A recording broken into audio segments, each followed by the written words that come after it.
തീർച്ചയായും ടോം, ഈ ചരൽ ഫൈസൽ മറ്റൊരു മാധ്യമത്തോട് ഈ അമാന ഗ്രൂപ്പിനെതിരെ രംഗത്ത് വരികയാണ്. ഈ രാമനാട്ടുകര അപകടത്തിന് പിന്നിൽ ഈ ഗ്രൂപ്പാണെന്നും ഇവർക്കൊന്നും പണം നൽകിയില്ല എന്നുമാണ് ആരോപണമായി ഇയാൾ ഉന്നയിക്കുന്നത്. ചരൽ ഫൈസലിന്റെ പറയുന്നൊരു കാര്യം അതാണ്. അതായത് കരിപ്പൂർ വിമാനത്താവളം വഴി സ്വർണം കടത്തുന്നത് അമാന ഗ്രൂപ്പിന് വേണ്ടിയാണ് എന്നുള്ള ആരോപണമടക്കം ഈ മുന്നോട്ട് വെക്കുകയാണ്. അങ്ങനെ ഈ പറഞ്ഞതുപോലെ ഒരുപാട് കാര്യങ്ങൾ അന്വേഷണത്തിൽ കൂടി മാത്രമേ വ്യക്തത വരികയുള്ളൂ. ഇവരുടെ ആരോപണങ്ങൾ, പരസ്പരമുള്ള ആരോപണങ്ങളും കുറ്റപ്പെടുത്തലുകളും നമുക്കൊരിക്കലും വിശ്വസിക്കാൻ പറ്റില്ല. എന്തായാലും കേസുകളിൽ പ്രതികളാണ്, ക്രിമിനൽ സംഘാംഗങ്ങളാണ്. അങ്ങനെ പരസ്പരം എന്തെങ്കിലും ഒരു പ്രശ്നം വന്നാൽ ഈ പറഞ്ഞതുപോലെ ആരോപണങ്ങൾ ഉന്നയിച്ച് രക്ഷപ്പെടുക, അതുവഴി അന്വേഷണത്തെ വഴിതിരിച്ചു വിടുക എന്ന ലക്ഷ്യമൊക്കെ ഒരു പക്ഷേ ഇത്തരം വെളിപ്പെടുത്തലുകൾക്ക് പിന്നിൽ കാണും.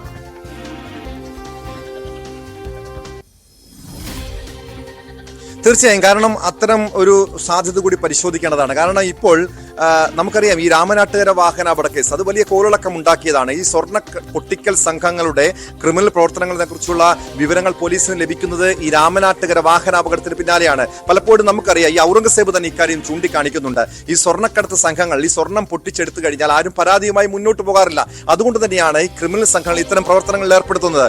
മാത്രമല്ല, ഞാൻ ഇതിനെക്കുറിച്ച് വിശദമായി പരിശോധിച്ചപ്പോൾ മനസ്സിലാക്കാൻ കഴിഞ്ഞത് പലപ്പോഴും 1 കിലോ സ്വർണ്ണമാണ് കടത്തിക്കൊണ്ടുവരുന്നതെങ്കിൽ, വിദേശത്ത് നിന്ന് കടത്തിക്കൊണ്ടുവരുന്നതെങ്കിൽ 1 കിലോ സ്വർണ്ണത്തിന് 50 ലക്ഷം രൂപയോളം വില മതിക്കും. ഈ 50 ലക്ഷം രൂപ 10 പേർ ചേർന്നായിരിക്കും ഇവർ സ്വർണം പൊട്ടിക്കാൻ പോകുന്നത്. ഒരാൾക്ക് ലഭിക്കുന്നത് ഇത് വീതം വെച്ചെടുക്കുക, ഒരാൾക്ക് 5 ലക്ഷം രൂപ വെച്ച് ലഭിക്കുക.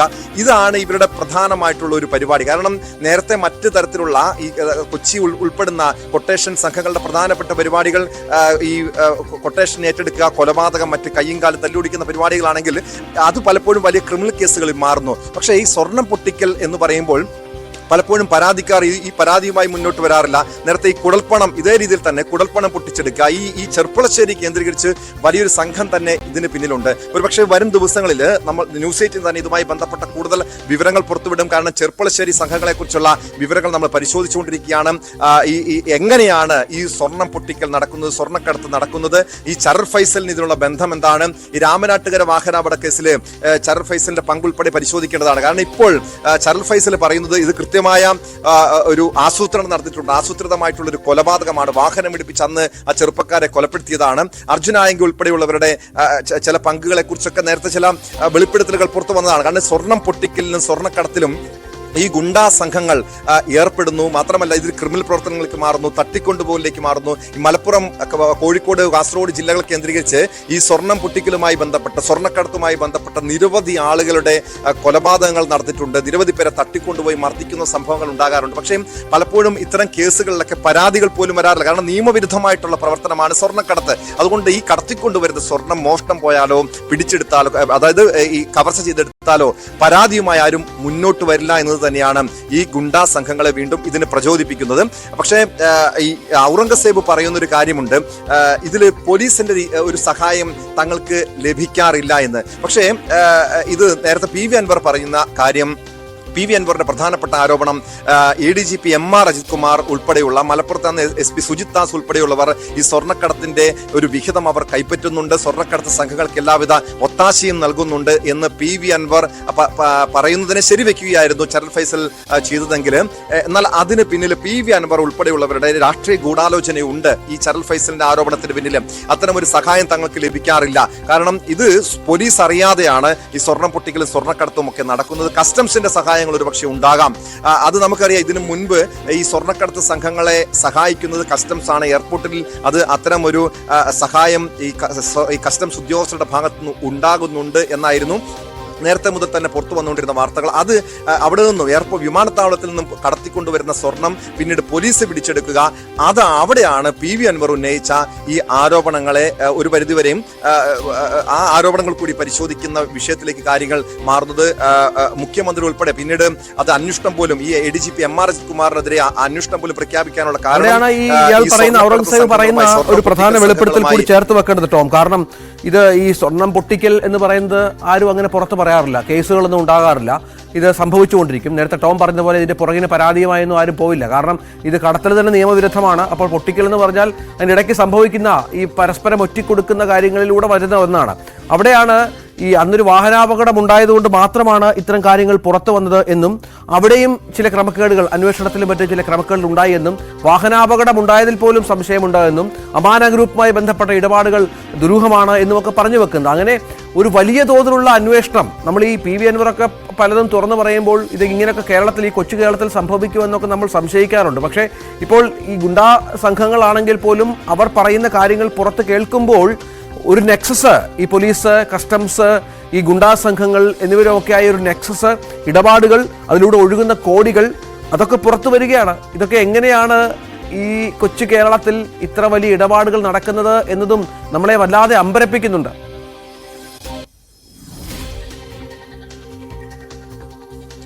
തീർച്ചയായും. അതുമാത്രമല്ല, ഈ രഞ്ജിത്ത് സൂചിപ്പിച്ചതുപോലെ ഔറംഗസേബ് എന്ന കൊച്ചിയിലെ ഒരു ഗുണ്ടാ നേതാവ് പരസ്യമായിട്ടൊരു മാധ്യമത്തിന് മുന്നിൽ വന്ന് പറയുകയാണ് താൻ ഈ സ്വർണം പൊട്ടിക്കൽ ഒരു കണ്ണിയാണ്, സ്വർണം പൊട്ടിക്കൽ പ്രവർത്തനങ്ങളിൽ ഏർപ്പെട്ടിട്ടുണ്ട് എന്ന് പരസ്യമായി പറയുന്നുണ്ടെങ്കിൽ ഔറംഗസേബിനും അറിയാം ഇതിന് ഉണ്ടാകാൻ പോകുന്ന പ്രത്യാഘാതങ്ങൾ.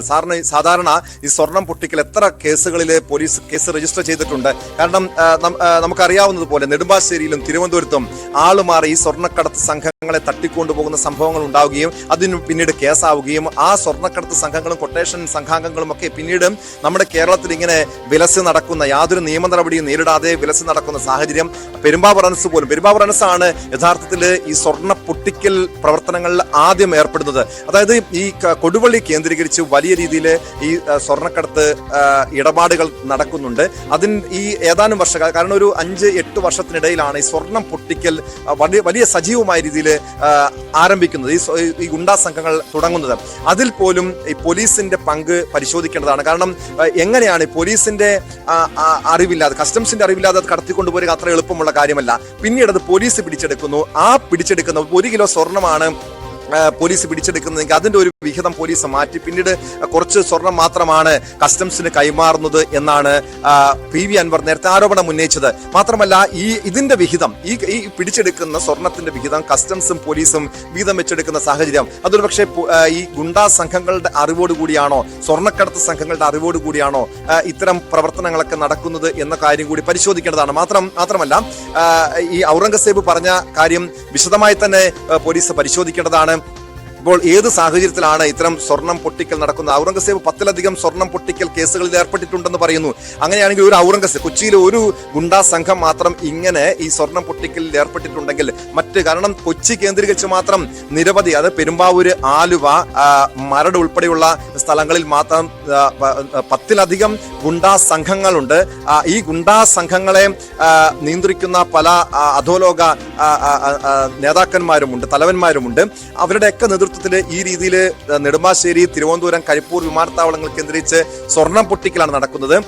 മാത്രമല്ല പഴയ പോലെയല്ല ഈ ഗുണ്ടാസ് കൊട്ടേഷൻ സംഘങ്ങളുടെ പ്രവർത്തനങ്ങൾ ഇപ്പോൾ നടക്കുന്നത്. അവർ ഈ കൊലപാതകങ്ങളോ അത്തരം ക്രിമിനൽ പ്രവർത്തനങ്ങളിൽ നിന്ന് മാറി കാര്യമായ രീതിയിൽ ഈ ക്രിമിനൽ കേസുകൾ ഉൾപ്പെടാത്ത രീതിയിലുള്ള നടപടികളാണ്. കാരണം സെറ്റിൽമെന്റ് പ്രവർത്തനങ്ങൾ, സ്വർണം പൊട്ടിക്കലുകൾ, ഇതിൽ വലിയ കാര്യമായ നിയമ നടപടി ഉണ്ടാകില്ല എന്ന് തന്നെയാണ് ഔറംഗസേബിന്റെ അനുഭവം പങ്കുവെക്കുന്നത്.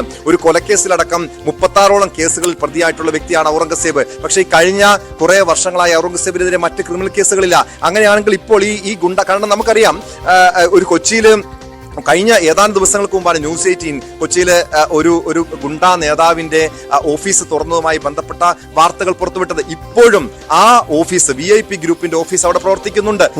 മാത്രമല്ല അവർ പറയുന്ന കാര്യം സെറ്റിൽമെന്റ് ആണ്. സെറ്റിൽമെന്റ് പ്രവർത്തനത്തിന് വേണ്ടിയാണ് ഈ ഗുണ്ടാ ഓഫീസ് തുറന്നതെന്ന്. ആലുവയിൽ നിരവധി സെറ്റിൽമെന്റ് ഓഫീസുകളുണ്ട്, ചെറുപ്പളശ്ശേരിയിൽ സെറ്റിൽമെന്റ് ഓഫീസുകളുണ്ട്. ഇവിടെയൊക്കെ പോലീസ് ചെറുപേരിൽ പോലും അനക്കാറില്ല. മരടിലെ VIP ഗ്രൂപ്പിന്റെ ഓഫീസ് പ്രവർത്തനം ആരംഭിച്ചിട്ട് ഇപ്പോൾ ആഴ്ചകൾ പിന്നിടുന്നു. ഇപ്പോഴും അതിന്റെ പ്രവർത്തനം തുടർന്നുകൊണ്ടിരിക്കുന്നു. പോലീസ് ഒരു നടപടിയും സ്വീകരിക്കുന്നില്ല. ഇതേ രീതിയിൽ ഈ ഗുണ്ടാ സംഘങ്ങളുടെയും കൊട്ടേഷൻ സംഘങ്ങളുടെയും സ്വർണ്ണക്കടത്ത്, സ്വർണം പൊട്ടിക്കൽ സംഘങ്ങളുടെയും ഒക്കെ ഒരു താവളമായി കേരളം മാറിക്കൊണ്ടിരിക്കുന്നു എന്നുള്ളതാണ് ഏറ്റവും ഗൗരവകരമായ കാര്യം. ഔറംഗസേബാണ് നേരത്തെ ഈ വിഷയം, ഇതിലെ സ്വർണം പൊട്ടിക്കലുമായി ബന്ധപ്പെട്ട് തനിക്കും പങ്കുണ്ട് എന്നും ഇതിൽ വലിയ സംഘങ്ങൾ പ്രവർത്തിക്കുന്നുണ്ട് എന്നും ഈ രാമനാട്ടുകര വാഹനാപകടവുമായി ബന്ധപ്പെട്ട ചില കാര്യങ്ങളും മറ്റും ന്യൂസ് 18 വെളിപ്പെടുത്തിയത്. ആ വാക്കുകളിലേക്ക് ഒരിക്കൽ കൂടി എസ്കോർട്ട് പോയതായിട്ടാണ് എനിക്ക് അറിവുള്ളത്. കാര്യം എന്ന് വെച്ച് കഴിഞ്ഞാൽ ഈ അപകടം കഴിഞ്ഞതിന് ശേഷം ചരൽ ഫൈസൽ എന്ന് പറഞ്ഞാൽ ഫൈസൽ അന്ന് തന്നെ വിളിച്ചായിരുന്നു. ഇങ്ങനെ അപകടം ഉണ്ടായിട്ട് ഒരു വണ്ടി അപകടം ഉണ്ടായെന്ന് പറഞ്ഞ് വിളിച്ചായിരുന്നു. അത് കഴിഞ്ഞ് കുറച്ച് കഴിയുമ്പോൾ ഞാൻ പോയി ജസ്റ്റ് ഒന്ന് നീ എവിടെ ഉള്ളതെന്ന് വെച്ചപ്പോൾ ഞാൻ സ്പോട്ടിലുണ്ട്, അവിടുന്ന് എയർപോർട്ടിൽ നിന്ന് വന്നുകൊണ്ടിരിക്കുന്നതാണ്, ഞാൻ പോയി നോക്ക് എന്താ സംഭവിച്ചാലും ആർക്കെന്താ സംഭവിക്കണമെന്ന് ഞാൻ ചോദിച്ചായിരുന്നു. അത് കഴിഞ്ഞ് കുറച്ച് നേരം കഴിഞ്ഞപ്പോൾ ന്യൂസിൽ ഞാൻ കണ്ടത് നമ്മുടെ കൂട്ടുകാരെല്ലാവരും ഇതിൽ മരണപ്പെട്ടെന്നുള്ളത് അറിയണത്. അതിനുശേഷം പിന്നീട് കാണുന്നത് പിന്നെ ഇത് ദുരൂഹതകൾ കുറേ ഇതിൽ പറഞ്ഞു വന്ന് പിന്നീട് ഇപ്പൊ അവൻ ഇതിലേക്ക് വന്നേക്കണത് ഈ ഇതിൽ വന്ന് നല്ല ഉദ്ദേശത്തോടു കൂടിയാണെന്ന് എനിക്ക് തോന്നണില്ല. കൊട്ടേഷന്റെ ഇതിൽ അവന് ഗോൾഡ് വരുന്നുണ്ടെങ്കിൽ ഇത് അവിടം വരെ ഒരു സ്ഥലത്ത് നിന്ന് ഒരു സ്ഥലത്ത് വരെ എത്തണ വരെ നമുക്ക് അവർക്കൊന്നും സംഭവിക്കാണ്ടിരിക്കാനും ഗോൾഡ് കറക്റ്റായിട്ട് എത്താനും വേണ്ടിയിട്ട് എസ്കോർട്ട് പോകാൻ 100% ഇത് പണത്തിന് വേണ്ടിയിട്ടാണ്. അല്ലാന്നുണ്ടെങ്കിൽ ഇങ്ങനെ ഒരു ഇപ്പോഴത്തെ വന്നിട്ട് ഇങ്ങനെ ന്യൂസ് കൊടുക്കേണ്ട കാര്യമൊന്നുമില്ല. ഇപ്പൊ ഈ കേസ് അന്വേഷിച്ചത് മലപ്പുറം സുജിത് സാറ് അതൊക്കെ ആയിരുന്നു. എന്ന് വെച്ചാൽ അന്നത് കറക്റ്റായിട്ട് അന്വേഷിച്ച് കറക്റ്റ് കാര്യങ്ങളെല്ലാവരും പിടിച്ച് അതിന്റെ പുറകിലുള്ളവരൊക്കെ പിടിച്ചതാണ് നമ്മുടെ അത്ര സ്കോഡുകാരും ഒക്കെ അന്വേഷിച്ചതാണ് മലപ്പുറത്ത്. ശരിക്കും ചരൽ ചരലിന് പേരിട്ടത് തന്നെ മലപ്പുറത്തെ സ്കോഡുകാരാണ്. കാര്യം സ്ഥലത്തിന്റെ ഉള്ളത് കൊണ്ടാണ് അങ്ങനെ പേരിട്ടത്. ഇപ്പൊ അവരുടെയൊക്കെ പേര് ഇതിൽ വലിച്ചിടാൻ കാരണങ്ങളും അതിന്റെ പുറകിൽ എന്തൊക്കെ ദുരൂഹതകളുണ്ടെന്ന് നമുക്കറിയില്ല. ഒരിക്കലും പോലീസ് സഹായിക്കാറില്ല. പോലീസ് ഇതുവരെ നമ്മുടെ ഒരു ആളാലും സഹായിച്ചിട്ടില്ല. മനസ്സിനെ ഞങ്ങൾ ഗ്രൂപ്പിലുള്ളതാണ്. അതിനുമ്പ് പല ടീമിലും ഞാൻ ഇതായിട്ടുണ്ട്. പക്ഷെ അതുവരെ പോലീസുകാർ നമ്മളെ സഹായിച്ചിട്ടില്ല. ഈ ഒരുപാട് സ്കോഡ് അന്വേഷിച്ച കേസാണിത്. പല സ്ഥലങ്ങളിൽ നിന്നും വന്നിട്ട് ഇപ്പൊ ചുമ്മാ ഒരു കൊലപാതകം എന്നൊക്കെ അവൻ അതിൽ പറയുന്നുണ്ട്. വണ്ടി മറിഞ്ഞു പോയി ഇടിച്ച് 5 പേര് മരിക്കുമെന്നൊക്കെ ചോദിക്കുന്നുണ്ട്. ആ ഒരു സാഹചര്യത്തിൽ മരിച്ചു പോയി ഇടിച്ച് അല്ലെങ്കിൽ അത് കൊലപാതകമാണ് പണ്ട് തെളിഞ്ഞേനെ. ഇത്രയും ഡിപ്പാർട്ട്മെന്റ് അന്വേഷിക്കുമ്പോൾ എന്തായാലും അതൊരു ഫേക്കായിട്ട് വരവില്ല. അങ്ങനെ ഒരു മരണം ഉണ്ടായിട്ടുണ്ടെങ്കിൽ അതിന് കറക്റ്റായിട്ട് കാരണങ്ങളൊക്കെ ഇത്രയും അന്വേഷണം നടന്ന സംഭവമാണത്. ഇപ്പൊ അത് ഫേക്ക് ആണെന്നുള്ള അത് കൊലപാതകമാണോ സംശയം, അതിന്റെ പുറകിൽ അമാന ഗ്രൂപ്പ് ആണോ എന്നൊക്കെ അവൻ ചോദിക്കുന്നുണ്ടെന്നുണ്ടെങ്കിൽ അതിന്റെ പുറകിൽ എന്തെങ്കിലും കളികളില്ലാണ്ടിരിക്കില്ല. ഈ ഒരു ടീം വരുമെന്ന് അറിഞ്ഞിട്ടാണ് ഇവർ അതിന്റെ പുറകെ പോയത്. ഇവര് എല്ലാവരും പ്ലാൻ ഇട്ടിട്ട് പോയതാണത്. പ്ലാനിട്ടാണ് ഇതിന്റെ പുറകെ പോയത്. ആ സമയത്താണ് വണ്ടി സ്കിഡായിട്ട് പോയിട്ട് മറിഞ്ഞ് ഇടിച്ചെന്നാണ് പറഞ്ഞത്. ഇടിച്ചാണ് 5 പേര് സ്പോട്ടിൽ മരിച്ചേക്കണത്. പൊട്ടിക്കൽ നല്ല എസ്കോർട്ട് പോയിട്ടുണ്ട്. പൊട്ടിക്കലൊന്നും ഞാൻ പോയിട്ടില്ല, എസ്കോർട്ടിനായിട്ട് പോയിട്ടുള്ളൂ. പ്രതിയായിട്ടുണ്ടോ? അല്ല, ഗോൾഡ് അങ്ങനെ കേസുകളൊന്നും പ്രതിയാവാല. കാര്യം ആരും അറിയാനുള്ളത് നടക്കുന്നത്. ഇതിപ്പോ ഒരു അപകടം ഉണ്ടായതുകൊണ്ട് കാര്യം വെളിയിൽ വന്നു, അല്ലെങ്കിൽ അത് ആരും അറിയില്ലല്ലോ. അപ്പോഴുണ്ട് മരണപ്പെട്ടതുകൊണ്ടാണ് വെളിയിൽ വന്നത്. ഇത് ശരിക്കും പറഞ്ഞാൽ പോലീസ് കറക്റ്റായിട്ട് അന്വേഷിക്കണമെന്ന് പറഞ്ഞത്. കാര്യം ഇപ്പൊ ഇതിന്റെ പുറകിൽ കളിക്കാൻ കാരണം പല രാഷ്ട്രീയ ബന്ധങ്ങളാണെങ്കിലും പല ബന്ധങ്ങളും ഇതിന്റെ പുറകിലുണ്ട്. കറക്റ്റായിട്ട് അന്വേഷിച്ച് കഴിഞ്ഞ് കഴിഞ്ഞാൽ ഇതറിയാൻ പറ്റും. കാര്യം ചാനൽ ഫൈസലും ഇതിപ്പോ ഈ രംഗത്ത് ഇതിന് വന്നിട്ടുണ്ടെങ്കിൽ അതിന്റെ പുറകിൽ എന്തായാലും ഒരു ഗൂഢശക്തി ശരിക്കായിട്ടുണ്ടാവും.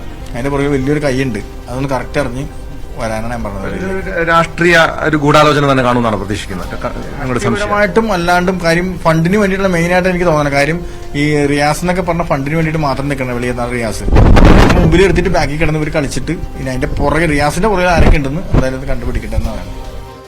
സ്വർണം പൊട്ടിക്കലിന് പിന്നിലുള്ള യാഥാർത്ഥ്യങ്ങൾ ഒരുപാട് ദുരൂഹതകളുള്ള ഒരു സംഗതിയാണ്. കാരണം ഔറംഗസേബ് പറയുന്നത് പോലെ ഈ സ്വർണം പൊട്ടിക്കലൊന്നും ഒരിക്കലും കേസാവാറില്ല. അന്നൊരു ആക്സിഡന്റ് നടന്നുകൊണ്ട് മാത്രം അത്തരം കാര്യങ്ങളിൽ ചില വിവരങ്ങൾ പുറത്തു വന്നു. അൻവറൊക്കെ വർഷങ്ങളായി ഈ മാസങ്ങളായി ഉന്നയിച്ചുകൊണ്ടിരിക്കുന്ന ആരോപണവും ഈ രാമനാട്ടുകര സ്വർണ്ണക്കടത്ത് കേസുമായി ബന്ധപ്പെട്ട് സ്വർണം പൊട്ടിക്കലുമായി ബന്ധപ്പെട്ടുള്ള കാര്യങ്ങളാണ്. ഈ ഗുണ്ടാ സംഘങ്ങൾ തന്നെ ഇത്തരം കാര്യങ്ങൾ പരസ്യമായി ചാനലുകൾക്ക് മുമ്പിൽ വെളിപ്പെടുത്തുമ്പോൾ എത്ര ഗൗരവമുള്ള സംഗതികളാണ് നടക്കുന്നത് എന്നുള്ളതാണ് ഏറ്റവും പ്രധാനം. ടോം കുര്യാക്കോസാണ് ഏറ്റവും പുതിയ വിവരങ്ങൾ പങ്കുവച്ചത്. ഇന്നലെ പുറത്തു വന്ന മറ്റൊരു